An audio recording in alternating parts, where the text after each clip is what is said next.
हैं। एक मसला ये है कि कुछ मर्द हजरात महर अदा नहीं करते हैं और इस फिराक में लगे रहते हैं कि बीवी माफ़ कर दे, और कहते भी रहते हैं माफ़ कर दो कहते रहते हैं। तो ये क्या चीज़ है? क्या औरत महर माफ़ कर सकती है? तो इसका मसला ये है ना कि महर औरत का हक है। गोया कि मर्द के ऊपर महर को अदा करना वाजिब है, एक उधार है कह लीजिए मर्द के ऊपर। तो मर्द अगर अपने मन से अदा कर देता है तो बहुत बेहतर। हाँ, ये अलग बात है कि औरत लेने के बाद उसको फिर शौहर को लौटा दे, या अपनी मर्ज़ी से खुद कुल महर माफ़ कर दे या कुछ माफ़ कर दे, दोनों सूरतें जायज़ है। मिसाल के तौर पर किसी का महर 20,000 करार पाया, औरत ने अपनी मर्ज़ी से कहा ठीक है 10,000 मुझे दे दो, 10,000 मैंने माफ़ किया, तो इस सूरत में ये भी दुरुस्त है। या ये कह दिया कि टोटल 20,000 ही हमने माफ़ कर दिया, तो ये भी माफ़ी की एक सूरत है। लेकिन शौहर को अदा कर देना चाहिए। ज़बरदस्ती औरतों से माफ़ी का तलबगार होना कि माफ़ कर ही दो तुम, ऐसा नहीं है, ऐसा नहीं है। हत्ता कि हमारे उलमा ने बयान फरमाया, मसला यहाँ तक है कि अगर कोई शख्स महर अदा नहीं किया और उसका इंतकाल हो गया, तो ऐसी सूरत में उसकी जायदाद से अब उसकी बीवी को महर की रकम दी जाएगी।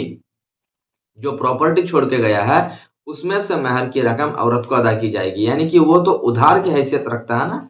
जिस तरीके से किसी का इंतकाल हो जाए तो उसकी जायदाद में से पहले उधार चुकता किया जाता है, किस किस से उधार लिया, तो ऐसे ही उसकी जायदाद में से उसकी बीवी को महर की रकम भी दी जाएगी। इतना अहम है ये महर, हल्के में ना लें। या इसी तरीके से मान लीजिए किसी औरत को तलाक दे दिया, तो अब तलाक देने के बाद भी अब औरत को महर अदा करना ये वाजिब हो जाता है। तो बहरहाल तलाक दे दे या शौहर का इंतकाल हो जाए, इन सूरत में अब महर फौरन अदा करना पड़ेगा। वरना अगर दोनों बाहयात हैं तो कुछ डिले करे तब भी चलेगा, लेकिन इतना डिले ना करें कि हमेशा इस फिक्र में लगा रहे कि औरत माफ़ कर दे तो मेरा काम बन जाए, मेरा 15-20 हज़ार बच जाए। इस फिराक में नहीं रहना है, बल्कि औरत को उसका हक है अदा कर दें। फिर औरत की मर्ज़ी, वो जो चाहे करे। तो ये महर है।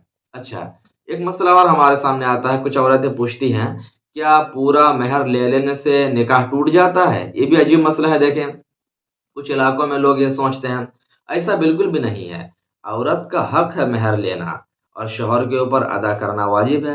तो औरत अगर अपना हक लेगी तो उससे निकाह में फ़र्क कैसे पड़ेगा?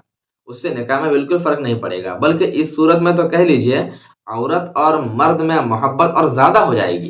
क्योंकि जब भी शौहर औरत को कोई चीज़ देता है, कोई तोहफ़ा तोहफ़ा पेश करता है, कोई ज़ेवरात खरीद के दे देता है, तो उस सूरत में मोहब्बत बहुत बढ़ जाती है और औरत को काफ़ी खुशी भी महसूस होती है। तो इसी तरीके से जब उसे महर की रकम भी दी जाएगी, तो फिर क्या उसकी खुशी दोबाला हो जाएगी। तो इसीलिए अदा कर देना चाहिए, इससे निकाह में कोई भी फ़र्क नहीं पड़ेगा।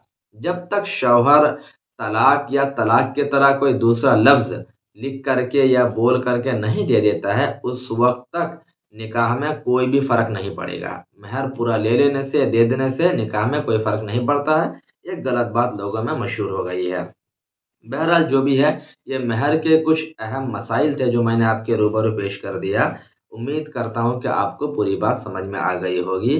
जज़ाकल्लाहु खैरा। इस तरह के मज़ीद अच्छी-अच्छी वीडियोज़ को पाने के लिए हमारे चैनल मुफ्ती अब्दुल सलाम मिसबाही ऑफ़िशियल को ज़रूर सब्सक्राइब करें। वीडियो अच्छी लगी तो दूसरों तक शेयर भी करें। अस्सलामु अलैकुम व रहमतुल्लाहि तआला व बरकातुहू।